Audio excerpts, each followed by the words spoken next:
सत्संगत्वे निस्संगत्वं निस्संगत्वे निर्मोहत्वं निर्मोहत्वे निश्चलतत्वं निश्चलतत्वे जीवन्मुक्तिः पुनरपि जननं पुनरपि मरणं पुनरपि जननी जठरे शयनम् इह संसारे बहुदुस्तारे कृपया पारे पाकि मुरा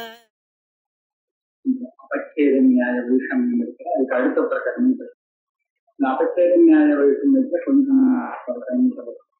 அதாவது மீமாம்சா திருஷ்டாந்தத்தை கொடுத்து அத்வைதிகள் நிஷ்பிரபஞ்ச ஸ்ருதிக்கும் அதே மாதிரி வித்யாத்ம அனுமானத்துக்கும் பிராபல்யம் சொல்லியிருந்தார். நியாயாமிரதக்காரர் என்ன ஆட்சேபித்தார்னா, அந்த மீமாம்சா நியாயம் இங்கே சேராது, ரொம்ப வித்தியாசம் இருக்கு அப்படின்னு சொன்னார்.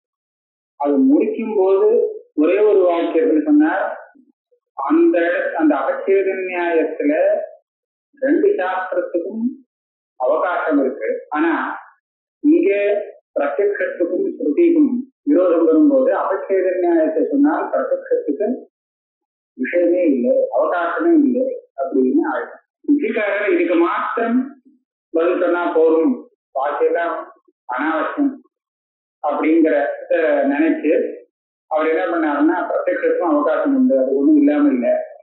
பிரத்யக்ஷமும் வியாபகாரிக பிரமாணமாக இருக்கிறதுனால விவகாரத்துல அதுக்கு சாவகாசத்தும் இருக்கு. அதனால அபச்சேத நியாயம் வரத்துல இத பாதகமா சொல்ல முடியாது. ஆனா வாஸ்தவத்துல அந்த அபச்சேதாதிகரண நியாயத்தை நியாயாமிரதக்காரர் இங்க பல விதமா சொல்லியிருக்காரு. அது சொன்னது எல்லாமே தப்பு, முழுக்க முழுக்க அபச்சேத நியாயத்தை சரியானபடி அத்வைதிகள் எப்படி புரிஞ்சிருந்தாலோ அதை போல அவர் புரிஞ்சுக்கலையோன்னு தோன்றது இப்படின்னு கொஞ்சம் பார்க்கணும். அங்க சூத்திரம் என்ன சொல்றதுன்னா, பௌர்வா பர்யே பூர்வ தௌர்பல்யம், அதாவது முன்னும் பின்னுமாக ரெண்டு வந்தால் அதுல முன்னாடி வந்தது துர்பலம், பின்னாடி வருது பிரபலம். என்ன வந்தாலுங்கிறது அந்த சூத்திரத்துல இல்லை. பௌர்வா பர்யே பூர்வ தௌர்பல்யம் பிரகிருதிகம், இதுதான் அங்க இருக்கு. அங்க என்ன வந்திருக்குன்னு கேட்டா அபச்சேதம், பிரதிஹப்தபச்சேதம், உத்காத்திரபச்சேதம். இந்த ரெண்டு அபச்சேதம் பௌர்வாபரியமாக வந்தாலும் வச்சுக்கலாமா சூத்திரத்துல? அப்படின்னா என்ன, இந்த ரெண்டு அபச்சேதத்துல ஏதோ ஒரு அபச்சேதம் பிரபலம் அப்படின்னு சொல்லதாக ஆகும் இல்லையா? ரெண்டு அபச்சேதம், முதல்ல அவன் விட்டான் அப்புறம் இவன் விட்டான். இந்த ரெண்டு பேர் விட்டத்துல எது பிரபலம்னு கேட்டா பின்னாடி விட்டது பிரபலம். நீ சொல்லி பிரயோஜனம் இல்லை. ஏன்னா பிரதிஹப்தா விட்டதுக்கும் உத்காதா விட்டதுக்கும் இந்த அபச்சேதம்ங்கிற நிமித்தம் இருக்கே, இது ரெண்டுல பிராபல்ய தௌர்பல்யம் சொல்லி பிரயோஜனம் இல்லை. பிராபல்ய தௌர்பல்யம் எப்ப நாம விசாரிச்சு பார்க்கணும்னு கேட்டால் ரெண்டுக்கும் விரோதம் வருது. இதை செய்யறதா அதை செய்யறதா, ரெண்டுல ஒன்னதான் செய்ய முடியும் அப்படின்னு இருந்தால் எது பிரபலம்னு நம்ம விசாரிக்க வேண்டிய அவசியம். இப்ப இவன் விட்டதுக்கும் அவன் விட்டதுக்கும் ரெண்டு அபச்சேதத்துக்கும் அந்த மாதிரி விரோதம் இல்லையே. ஒரே பிரயோகத்துல ரெண்டு பேரும் எத்தனை தடவை வேணாலும் விடலாமே.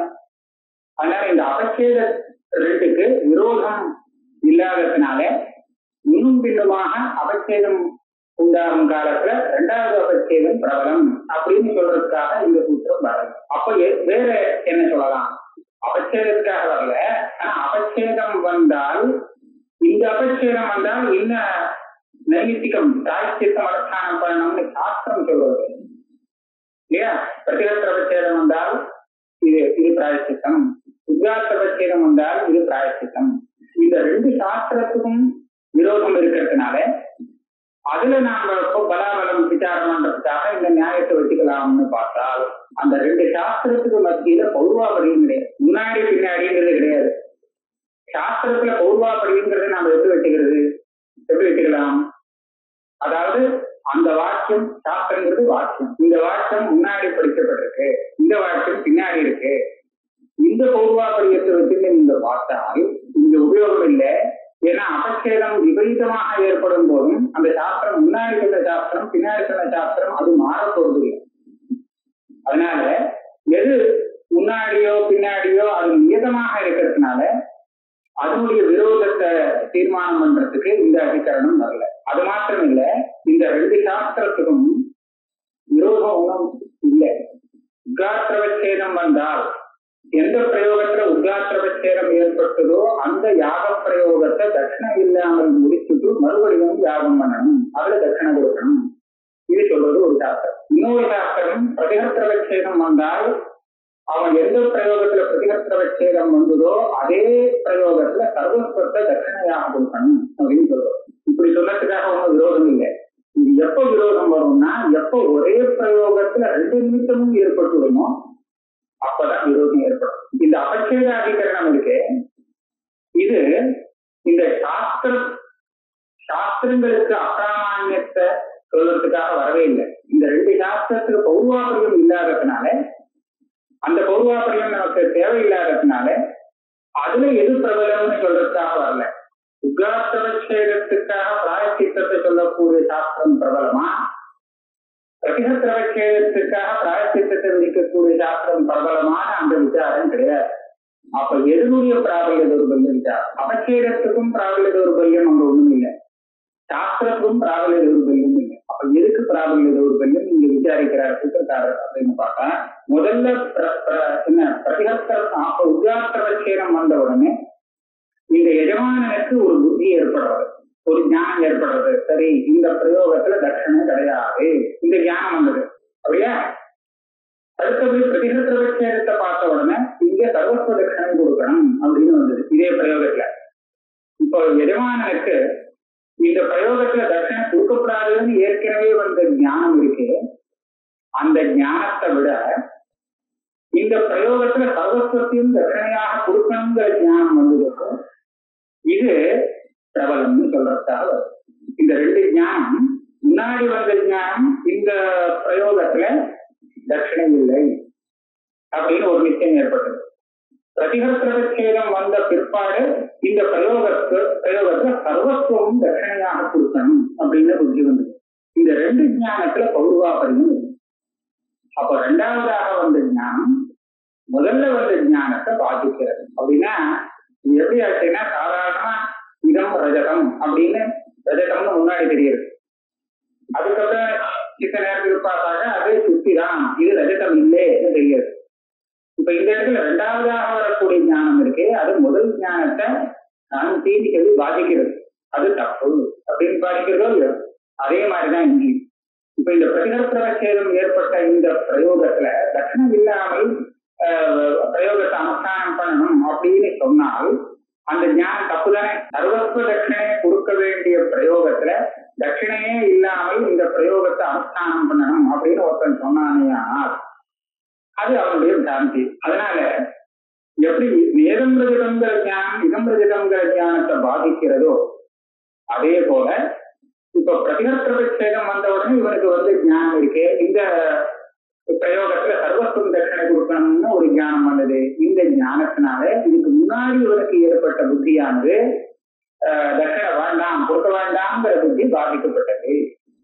ஆக பாதிக்கப்பட்டதுன்னா அதுக்கு என்ன அவகாசம்? பூர்ணமா அப்பிராமான்யம் வந்தது. அபச்சேத நியாயத்துல அந்த உதாரணத்துல நீங்க உள்ள போய் பார்த்தோம்னா முதல் ஞானம் பூர்ணமாக பாதிக்கப்பட்டது, அது அப்பிரமாணம். சாஸ்திரம் அப்பிரமாணம் இல்லை. இந்த பிரயோகத்துல சர்வஸ்வ தட்சணை கொடுக்கணுங்கிற ஞானத்தினால அது தட்சணை கிடையாதுங்கிற ஞானத்துக்கு பாகம் ஏற்பட்டது. அதனால கிடையாது, தட்சணை கிடையாதுங்கிற ஞானம் அப்புறமா இதுதான் நிர்ணயமா. அங்க வந்து சாஸ்திரத்தினுடைய பாடல்ல தௌர்பல்யம் ஒண்ணும் இல்லை. நியாயாமிரதக்காரரை எப்படி அனுவாதம் பண்றாருன்னு சொன்னா, வைஷமியம் காமிக்கும் போது அபச்சேத நியாயத்துல சாஸ்திரத்துக்கு பாகம் ஏற்பட்டாலும் பிராமான்யத்துக்கு ஹானி இல்லை, வேற இடத்துல சாவகாசமாக இருக்கு. அதனால அபச்சேத நியாயம் சரி. ஆனா உனக்கு நீ அந்த ரெண்டு சாஸ்திர ஸ்தானத்துல பிரத்யட்சம் ஒண்ணு ஸ்ருதி ஒண்ணுன்னு வச்சிருந்து பலாபலம் பார்க்கும்போது ஸ்ருதிக்கு நீ இடத்தை கொடுத்துட்டேன்னா பிரத்யட்சத்துக்கு இடமே இல்லாமல் போகிறது. அதனால அப்பிராமான்யம் வந்து சேர்றது. அதனால அபச்சேத நியாயம் இங்க வராது வைஷமியம் காண்கிறார். ஆனா அத்வைதிகள் சொல்றது எப்படி, இங்க பிரத்யட்சம் ஒண்ணு ஸ்ருதி ஒண்ணு ரெண்டும் விருத்தமா இருக்கு. இந்த ஸ்தானத்துல அபச்சேத நியாயத்துல எப்படி இருக்கு, எதை வச்சுக்கணும்? இந்த யாகத்துல தட்சணை கொடுக்க கூடாது அப்படின்னு ஒரு புத்தி. இதே யாகத்துல சர்வஸ்வத்தை தட்சணையாக கொடுக்கணும் அப்படின்னு இன்னொரு புத்தி. இப்ப இது ரெண்டுல பின்னாடி ஏற்பட்ட புத்தி முன்னாடி ஏற்பட்ட புத்திக்கு அப்பிராமான்யத்தை உண்டு பண்றது இல்லையா? அதே மாதிரி பின்னாடி வரக்கூடிய ஸ்ருதியானது முன்னாடி வந்த பிரத்யக்ஷத்தை பாதிக்கிறது, அப்பிரமாணம்னு சொல்றது. சரியா? அப்ப ரெண்டு சமானமா தானே இருக்கு. பின்னாடி வந்த ஞானம் முன்னாடி வந்த ஞானத்தை பாதிக்கிறது விரோதம் இருக்கிறதுனாலே அப்படிங்கிற விஷயம் தானே அபச்சேத நியாயத்தில் சொல்லியிருக்கு. அதைத்தானே அபேதிகள் சொன்னா புரிஞ்சுக்கல. அதனால அவர் என்ன பண்ணீங்கன்னா, நீங்க சொல்லும் போது அந்த சாஸ்திரம் அங்க பாதிக்கப்படலை பாத்தியா, உனக்கு பிரத்யட்சம் பாதிக்கப்படுறதே அப்படின்னு வைஷமியம் காமிச்சார். சாஸ்திரத்தை பத்தி இங்க பேசவே இல்லை. சாஸ்திரத்துடைய பிராபல்ய தௌர்பல்யம் இந்த அதிகரணத்துக்கு விஷயம் ஆகாது இது தீர்மானமா தெரிஞ்சுக்கணும். ஏன்னா அதுக்கு பௌர்வாபரியம் கிடையாது. பௌர்வாபரியம் வர இடத்துலதான் பூர்வத்துக்கு தௌர்பல்யம் பரத்துக்கு பிராபல்யம் சூத்திரக்காரன் நியாயம் எடுத்துக்கிட்டு இருக்கார். அதனால சாஸ்திரம் அந்த விஷயமே கிடையாது. இன்னொன்னு சொல்ற, இது ரெண்டுக்கும் விரோதமே கிடையாது. எப்படி ஒரே இழந்த பழத்துல முன்னாடி பச்சையா இருந்து அப்புறமா சிவப்பா இருக்கலாம், அந்த மாதிரி இந்த யாகமானது முன்னாடி இப்படி அதுல தட்சணை கொடுக்காமல் செய்ய வேண்டியதாக இருந்தது, அப்புறம் தட்சணை கொடுத்து செய்யும்படியாக ஆயிடுச்சு. இதுல ஒன்றும் விரோதம் இல்லைன்னு சொல்றாங்க. தப்பு. எந்த ஒரு பிரயோகத்தை தட்சிணையோடு செய்யணும் அப்படின்னு நினைக்கிறானோ அதே பிரயோகத்தை தட்சிணை இல்லாமல் செய்யணும் அப்படின்னு நினைச்சாரு. இந்த ரெண்டு ஞானமும் ஒன்றும் பின்னுமாக ஏற்பட்டாலும் சரி விரோதம் தான். இந்த தட்சிணை கொடுத்தாங்கன்னா தட்சிணை இல்லாமல் இந்த பிரயோகம் இல்லை, நடக்கல இல்லையா?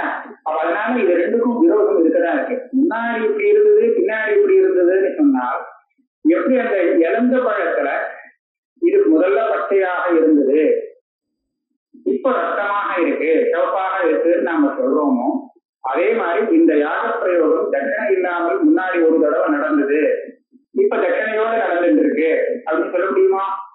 ஒரே பிரயோகத்துல அது சாத்தியம்.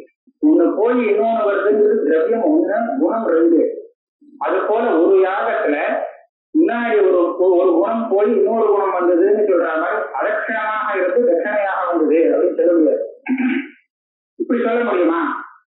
இந்த இழந்த பழம் முன்னாடி இழந்த பழம் இல்லாமலும் இப்ப இழந்த பழமாகவும் இருக்கு, இதுக்கு விரோதம் இல்லை அப்படின்னு சொல்ல முடியுமா? முடியாது. கொஞ்ச நாள் முன்னாடி இது இழந்த பழமாக இருக்கல, இப்போ இது அதுவே இழந்த பழமாயிடுச்சு சொல்றது எப்படி தப்போ, அதே மாதிரி இந்த யாக பிரயோகம் முன்னாடி தட்சணை இல்லாமல் இருந்து இப்போ தட்சணையோடு இருக்கு அப்படின்னு சொல்றது தப்பு. பிரயோகங்கிறது ஒரு வெற்றியானதுனால. அதனால இது மீமாம்சகார சொன்ன அபச்சேத நியாயத்தோட சம்பந்தப்படாத விஷயம், சொந்தமா கல்பனை பண்ணின விஷயம்.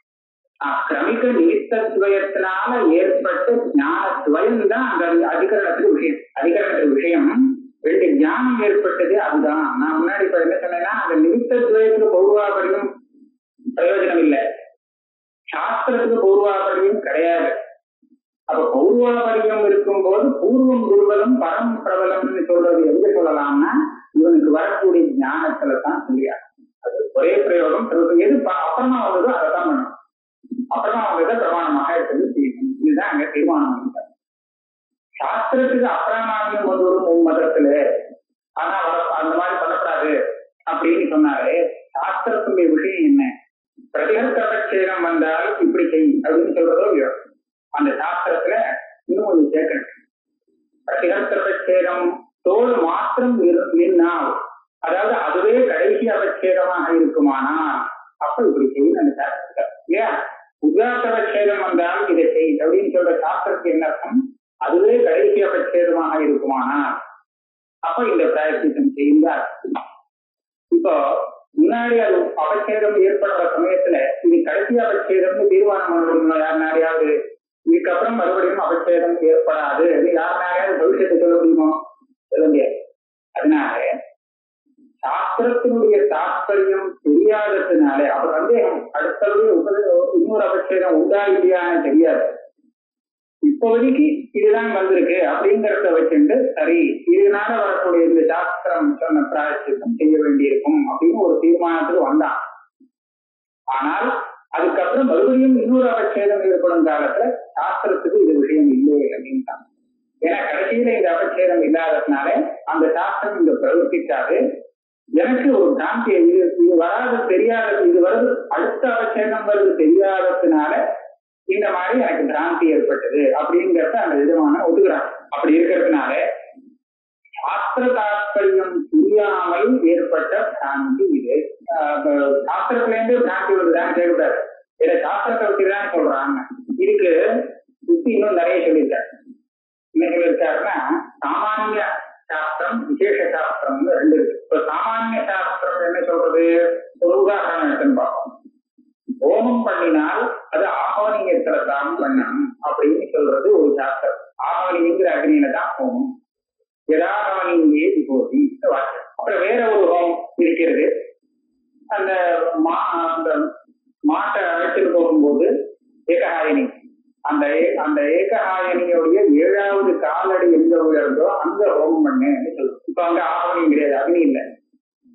இப்ப என்ன நினைப்பான், இந்த பதே விபூதின்னு சொல்லியிருக்கு. படையனா அந்த கால் வச்ச 7வது காலடி உயர்ந்த இடத்துல ஹோமம் பண்ணணும். இப்ப இந்த ஹோமம் எதிரை செய்யணும்னு ஒரு சந்தேகம் வந்ததுன்னா, இந்த பதே விபூதிங்கிற வாக்கியார்த்தம் தெரியாதவன், இந்த சாஸ்திரத்தை பார்க்காதவன் என்ன நினைப்பான், இந்த ஹோமம் ஆகவனியத்துலதான் பண்ணணும். ஏன்னா ஹோமம்னா பொதுவா ஹோமத்துக்கு ஆகவனியத்தை ஆதாரமாக சொல்லியிருக்கு, அதனால அவ்வளவுதான் பண்ணணும் அப்படின்னு நினைப்பான்.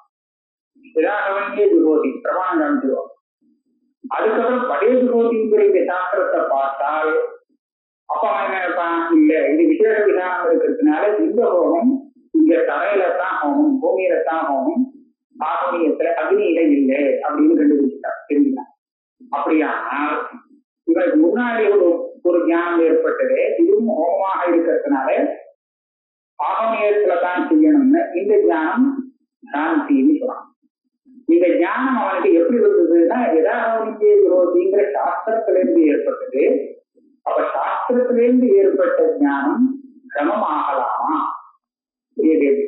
சாஸ்திரத்தினாலதான் இந்த ஞானம் அவனுக்கு வந்தது. இவனா தன் மனசால கல்பிக்கப்பட்ட கல்பனை பண்ணல.